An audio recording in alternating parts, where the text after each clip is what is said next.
Quantum भौतिकी के हो? क्वान्टम भौतिकी विज्ञानको त्यो शाखा हो जसले ब्रह्माण्डका सबैभन्दा साना कणहरू जस्तै इलेक्ट्रोन, फोटोन, परमाणुको व्यवहार अध्ययन गर्छ। यो केवल सानो चीजहरूको विज्ञान मात्र होइन, यो 100 वर्षको सबैभन्दा सफल वैज्ञानिक सिद्धान्त हो। आज हामी प्रयोग गर्ने मोबाइल, कम्प्युटर, जीपीएस, लेजर सबै क्वान्टम सिद्धान्तमा आधारित छन्।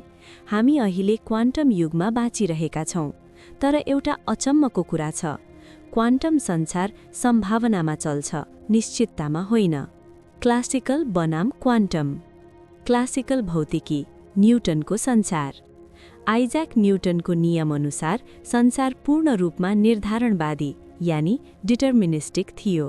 यदि तिमीले बललाई एउटै गति र कोणमा फ्याँक्यौ भने त्यो सधैँ एउटै ठाउँमा पुग्छ। सबै कुरा भविष्यवाणी गर्न सकिन्थ्यो। तर क्वान्टम भौतिकीले के भन्छ? यहाँ सम्भावना नै वास्तविकता हो। अल्बर्ट आइन्स्टाइनले भनेका थिए, God does not play dice with the universe. तर क्वान्टम सिद्धान्तले भन्यो, ब्रह्माण्ड वास्तवमै पासा खेल्छ। यहाँ कणको ठ्याक्कै स्थान थाहा हुँदैन।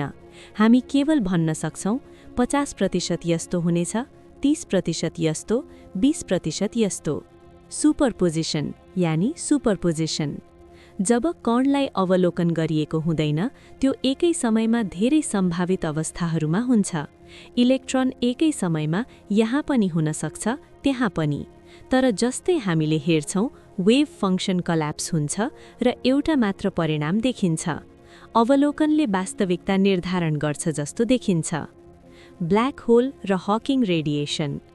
1970 को दशकमा वैज्ञानिकहरूले सिग्नस तारामण्डलमा पहिलो ब्ल्याक होल पत्ता लगाए।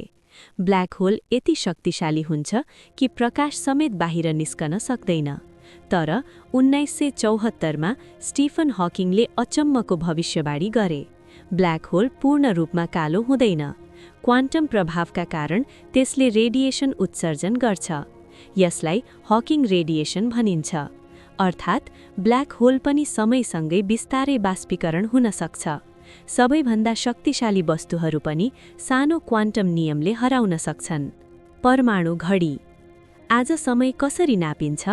हामी सूर्य वा घडीको काँटा हेरेर होइन, परमाणुको कम्पन गनेर समय नाप्छौं।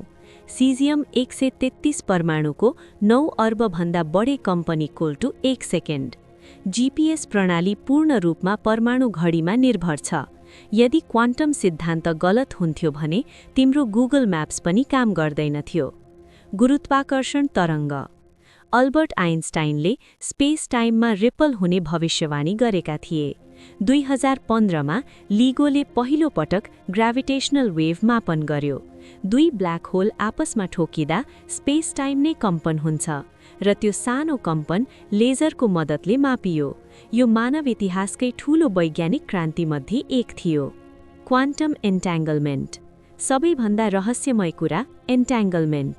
2 कण एक अर्कासँग यस्तो जोडिन्छन् कि एकलाई असर पर्दा अर्कोमा तुरुन्त प्रभाव देखिन्छ, चाहे तिनीहरू लाखौं किलोमिटर टाढा किन नहोस्। अल्बर्ट आइन्स्टाइनले यसलाई स्पुकी एक्सन एट अ डिस्टेन्स भनेका थिए। तर आज प्रयोगहरूले देखाएका छन् यो वास्तविक हो। क्वान्टम कम्प्युटर र क्युबिट।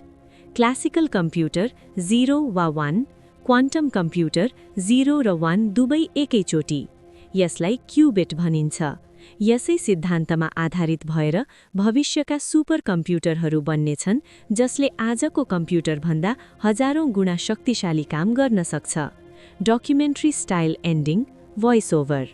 क्वान्टम संसार अचम्मको छ, असहज छ, अझै पूर्ण रूपमा बुझिएको छैन। तर एउटा कुरा निश्चित छ, यो केवल प्रयोगशालामा सीमित सिद्धान्त होइन।